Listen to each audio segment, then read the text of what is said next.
Dave Palumbo with RxMuscle.com. We're here in the RxMuscle Studios. I'm here with Scott Welch of Muscle Insider, who's all the way down here from Canada. And we're going to talk about a controversial subject, Kevin Levrone comeback. Scott, that seems to be all the buzz about the Olympia this year. We kind of forgot about all the other competitors. It's all about Kevin Levrone, the comeback. Can he do it? 52 years old. No one's ever done it at that age. No one's ever made an impact. Ferrigno came back, I believe he was 38, 40, and he was top 10, but he really wasn't challenging for the title. People are saying Kevin can do it. Other people are saying Kevin's washed up. He'll never be able to come back. You know my opinion. My opinion is if anyone can do it, Kevin Levrone is the man.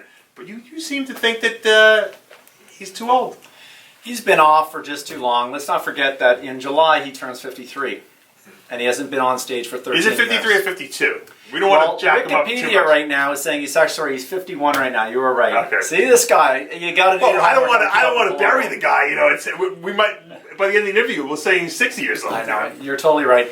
But no, it's just been a really good thing for the sport, though. I think that if anybody can come back, obviously it's going to be Levrone. He is going to do a phenomenal transformation. I think that in the past we've seen, he would take like 7 months off after a show, wouldn't he? I saw him at night. Everyone knows the story. 96, I went down there. He sent me pictures at 12 weeks out, and he looked like a regular guy. Like this guy's got to be kidding me. He wants to do the Arnold in 12 weeks. 6 weeks later, I go down there, he takes his shirt off, and I almost passed out. I was 315 pounds. I said, I might as well retire now. I'll never be able to. This guy's a genetic phenomenon. Incredible. Phenomenon. Now, he is 52 years old.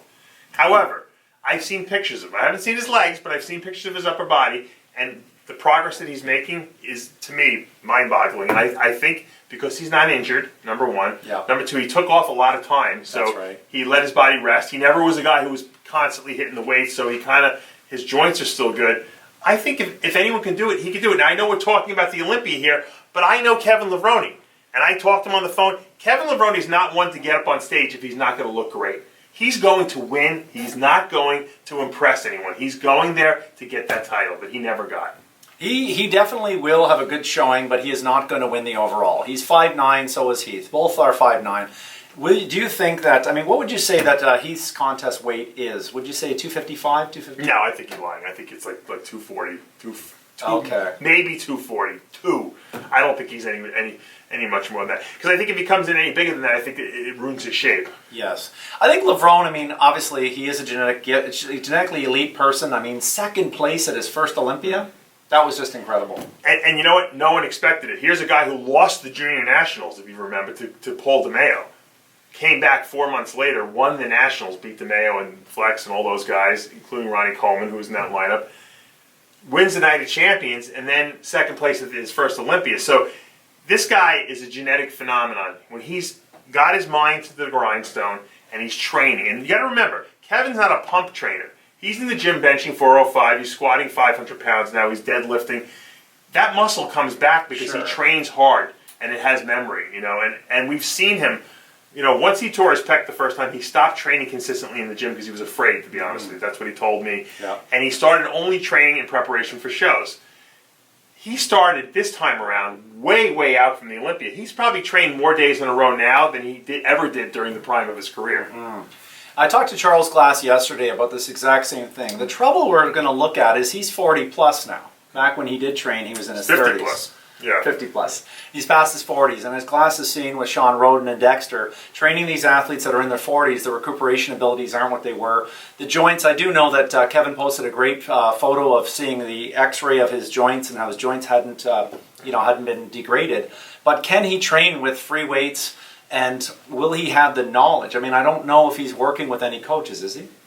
No, but Kevin knows his body, He'll call me up and ask me a couple things here and there, but Kevin knows his body. He sent me a video, which maybe I'll give it to Johnny Styles, of him just pinching his abdomen. Wow. He has, the skin fold is 0. He has no body fat on his body, and I think what's happening is he's such a positive nutrient partitioner that his body is taking everything, building muscle, and using the stored body fat as a fuel source for that. So as he's getting bigger, he's actually getting leaner, which he's the perfect muscle building machine. We only all wish we had his genetic potential for that, but his body likes to build muscle when the stimulus is there and the food is there. It builds muscle and it burns body fat. And I think with his body fat being as low as it is right now, I don't see any problem. Usually when you see these guys make the comeback, it's because they got the loose skin, or they can't get rid of the body fat. They got what I call they got the boob fat. Sure. He's got none of that. His skin looks like it did when he was in his 20s, you know. But can he bring the legs back? Because online, a lot of the people have been asking that question. Can the legs come back after being not heavy deadlifting or heavy squatting, heavy leg press? Do you think that from your training of different athletes that get a time off like that, when they are past their 40s, in this case 50s, can they ever get the quads back that he was, so famous for? For 99% of the people, no. But okay. he is the elite 0.0001% of the people who don't adhere to any of the rules, because we've never seen a bodybuilder like this where they can put that kind of muscle on so quickly in such a short period of time. Think about it. Most guys who do make comebacks, they'll take a year or two to get really back. This is a guy who, 7 months of no training, he gets back in the gym, and in 7 weeks he's back to the world-class bodybuilder.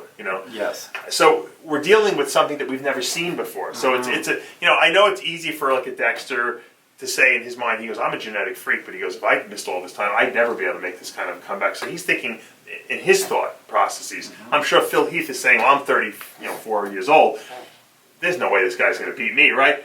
But they don't know Kevin Levrone. I'm telling you, he's one of the few people that ever intimidated me when I saw him on stage. When I saw him in the gym taking off his clothes, he intimidated me to the point where I'm like, I don't think I could ever beat this guy, like ever. Like I never did. I look at a bodybuilder and say I can never be better. But structurally, he's just a genetic phenomenon, and I really think he's going to shock a lot of people. Whether he wins the Olympia, I don't know, but I think he's a shoe lock-in for top 6. I think top 6 is realistic. His last Olympia that he did was actually 6th place. The year before that was 2nd. So now a lot of people are saying that he's never beat that Dexter's never beat him, but that's not true. You actually pulled up a good fact. Yeah, 2003, Dexter beat him in the Show of Strength in 2013. GNC Show, which is Kevin's last show. That's right. Now, I'm sure Kevin would say, I really wasn't focused on that show, but so Dexter has the upper hand on the last competition they faced off at. That's right, and Dexter's just coming off a win at the New York Pro, and from talking to Glass as of yesterday, he's giving his body a break right now, and he's going to be ramping up to peak at the Olympia. And Phil Heath's obviously going to give it his all. He's genetically gifted as well. I mean, let's not forget, he is the gift. And, now it seems like he's taken a turn with his supplement company, so maybe he's allowing himself to focus even more on this.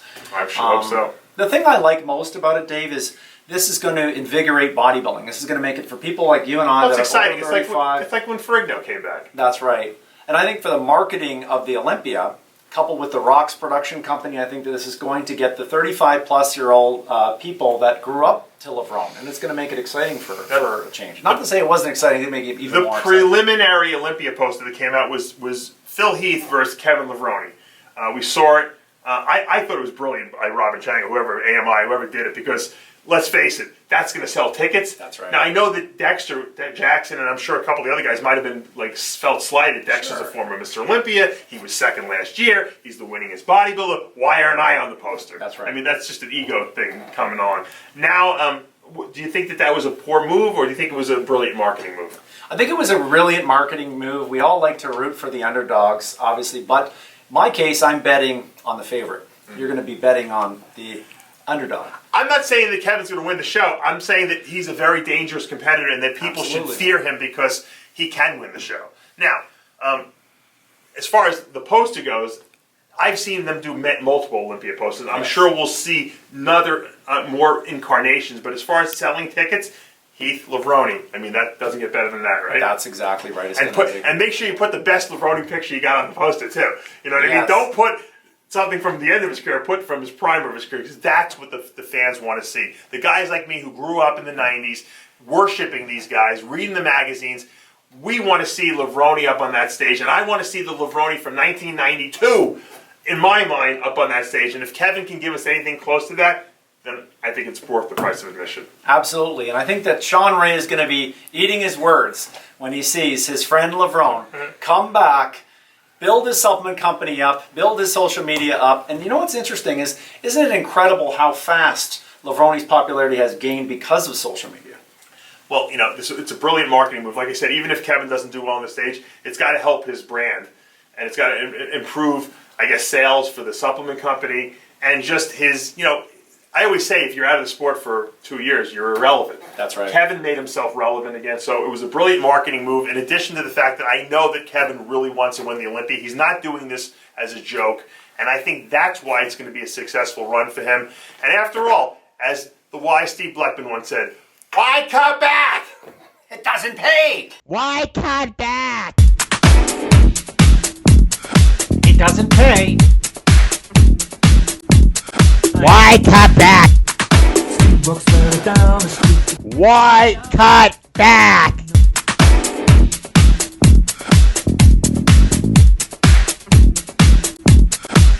Woo!